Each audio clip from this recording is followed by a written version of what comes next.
Hello বন্ধুরা, সবাই কেমন আছো? আজকে আমি তোমাদেরকে আমাদের গ্রামের কিছু প্রাকৃতিক সৌন্দর্য দেখাবো। আমি যখন ভিডিওটা করেছি তখন অনেকটা সন্ধ্যা ঘনিয়ে আসছে, যার কারণে ভিডিওটা একটু অন্ধকার হয়েছে। তো যাই হোক, যতটুকু দেখানো সম্ভব ততটুকু আপনাদেরকে দেখাই। এটা হলো আমাদের গ্রামের একদম শেষ মাথা। এখানে একটি বিশাল বটগাছ আছে এবং আমাদের যে কৃষকেরা আছে ধান কাটার সময় তারা মূলত এইখানে এসে বিশ্রাম নেয়। অনেক সুন্দর একটি গাছ, ছায়া দেয় অনেক সুন্দর রৌদ্রের মধ্যে। তারপরে এই পাশে দেখেন কি সুন্দর ধানের ক্ষেত আছে, ওই পাশে ওইটা একটা সুন্দর কবরস্থান, আমাদের গ্রামের পার্শ্ববর্তী কবরস্থান ওটা।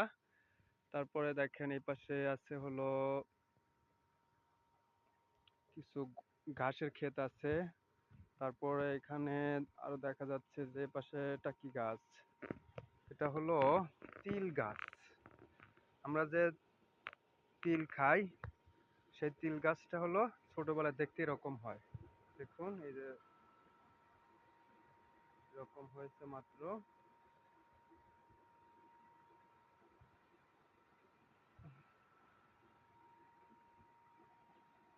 হুম, আচ্ছা, এখন আপনাদেরকে দেখাবো আমাদের গ্রামের কৃষি ক্ষেতগুলোতে যে মাধ্যমে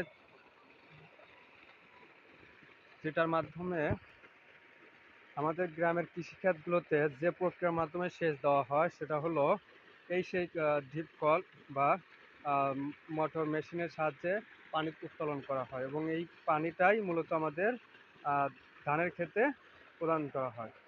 এই তো এখান থেকে পানি তোলা হচ্ছে, আবার আরেকটা পানি, এটা কিসের মাধ্যমে যেন তোলা হচ্ছে।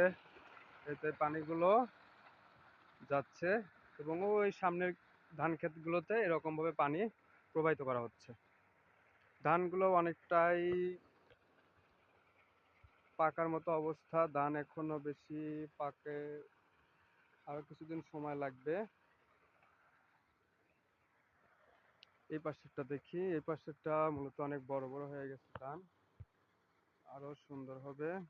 আরো কিছুদিন লাগবে ধান পাকতে, আর কিছুদিন গেলেই ধানগুলো পেকে যাবে। দেখুন এখান থেকে পানি বের হচ্ছে, এই পানিগুলোই ওই সামনে ধান ক্ষেতগুলোতে চলে যাচ্ছে।